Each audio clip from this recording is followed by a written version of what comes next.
Good morning, it's Tracey and Greg Gillies here on our morning walk talk.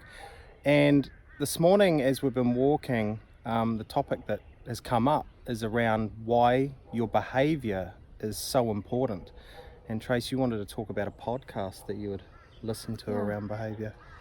So I just wanted to talk about why our behaviour, why it matters. And I actually listened to this podcast, and it was talking about, they did a study where they put a person through an MRI scan, and they asked the person to smile.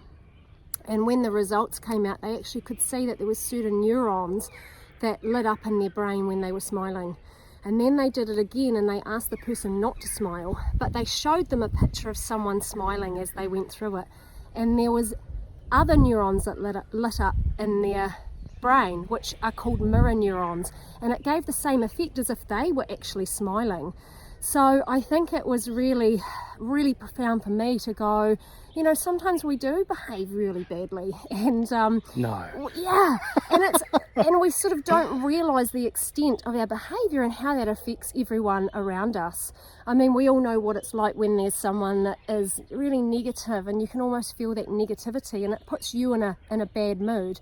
And then the same goes for when somebody is in a positive mood. You can feel that beautiful positive energy.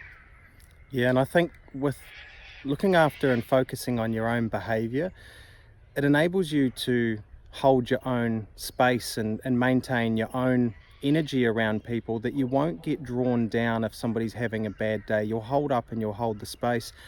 And I know my behaviour can be really badly.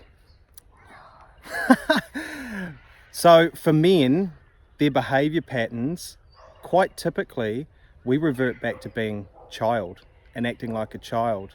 And a lot of us, whether you like it or not, we typically marry someone who has the same traits as our mother. And that's why when we go back to child and we behave badly like child, we're just trying to seek attention, okay?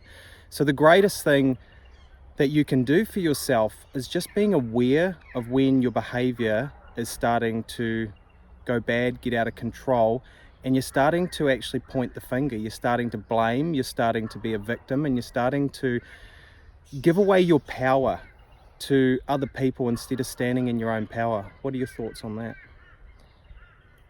When we point the finger, I like that saying, there's always three pointing back at us. And when we blame and we sort of play that victim, there's no power in it. The only way we can make change in our lives is by taking full responsibility for everything that we've created.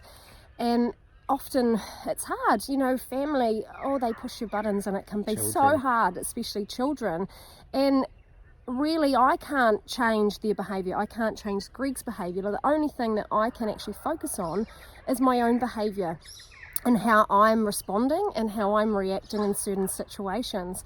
So if I really take note of that and change my behaviour, then things tend to change externally. I know life can seem hard, and at times it can seem so mundane and, oh my goodness, hard. But it's the small things that make the difference, right? Yeah, but it depends how you're feeling. So on some days it seems awful and hard, and you kind of feel like you're hating your life, it's not very great, and then nothing really changes in your life. And then on another day you can feel amazing and wonderful, and you see the good in everything. And it's how you're feeling within yourself. So it's that little shift within yourself that creates everything else. So what would be one, I guess, word of advice that you could give people to help them become aware and just make small changes to your behaviour, which will make big changes to your life? I think self-reflection is a big thing.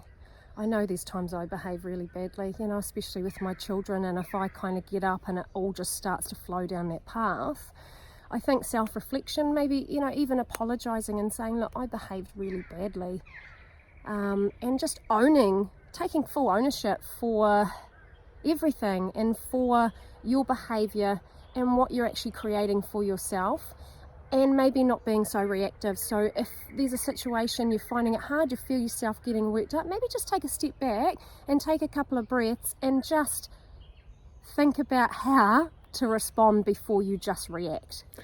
And don't beat yourself up. It's okay as long as you're aware and you make the change. Beating yourself up is not helping you. So change your behaviour. Have a great day, and we look forward to talking to you on our next Walk Talk.